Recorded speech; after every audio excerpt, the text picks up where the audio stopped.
ஓம் முருகா வெற்றிவேல் முருகா. வேலுண்டு வினையில்லை, மயிலுண்டு பயமில்லை. என் அன்பு தங்கமே, இன்று உன்னை சந்திக்க ஒரு இனிப்பான செய்தியை கொண்டு வந்துள்ளேன். இனிப்பான செய்தியோடு தான் தங்கமே வந்துள்ளேன். சந்தோஷமாக இதை கேள். வாழ்க்கையில் நான் எது ஆசைப்பட்ட போதிலும் எனக்கு அது நடந்ததே இல்லையப்பா. என்னுடைய கையில் வரும்படி இருக்கும், ஆனால் விட்டு எங்கேயோ பறந்து சென்றுவிடும். ஒரு விஷயம் கூட நான் ஆசைப்பட்டபடி என் வாழ்க்கையில் நடக்காது. எனக்கு மிகவும் பிடித்த நபராக இருக்கட்டும், ஒரு சின்ன பொருளாக கூட இருக்கட்டும், ஆனால் நான் ஆசைப்பட்டது எனக்கு கிடைத்ததாக சரித்திரமே இல்லை. வாழ்க்கையில் ஆசைப்பட்டு ஏங்கி ஏங்கி இறுதியில் ஏமாற்றமே எனக்கு மிஞ்சும் தவிர ஒரு விஷயமும் எனக்கு சந்தோஷ தரும்படியாக நடந்ததில்லை. இருப்பதை வைத்து கொண்டு எப்படியோ ஒரு வாழ்க்கையை வாழ வேண்டும் என்றே நான் இந்நாள் வரை வாழ்ந்து கொண்டிருக்கின்றேன். இதற்கு மேல் எனக்கு எதுவுமே வேண்டாம் அப்பா.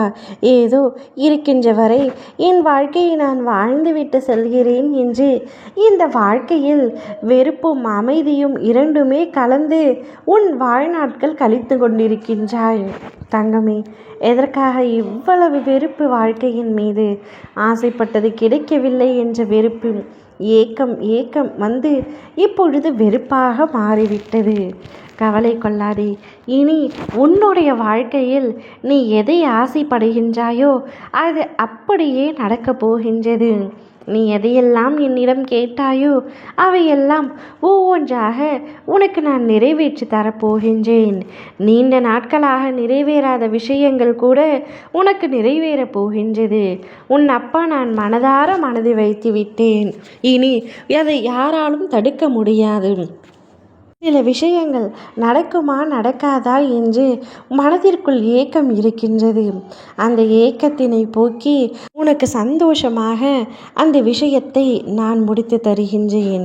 முடித்து தருகையில் உன் கண்களில் வரும் ஆனந்த கண்ணீரை காணவே உன் அப்பா நான் காத்து கொண்டிருக்கின்றேன்.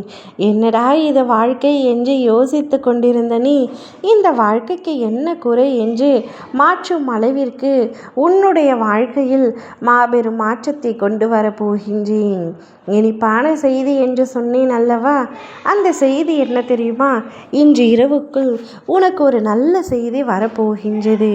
நீண்ட நாட்களாக ஒரு விஷயத்திற்காக காத்து கொண்டிருக்கின்றாய் அல்லவா?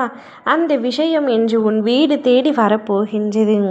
அந்த விஷயத்தை நீ எதிர்பார்க்காத நேரத்தில் கொண்டு வந்து சேர்த்து உன்னை பல மடங்கு ஆச்சரியத்திலும் சந்தோஷத்திலும் மூழ்க செய்ய போகின்றேன்.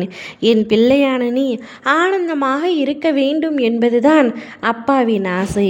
அந்த ஆனந்தத்தை எப்பொழுதும் நிலைத்திருக்கும்படி நான் செய்ய போகின்றேன். மகிழ்ச்சியோடு இரு தங்கமே. ஓம் முருகா வெற்றிவேல் முருகா.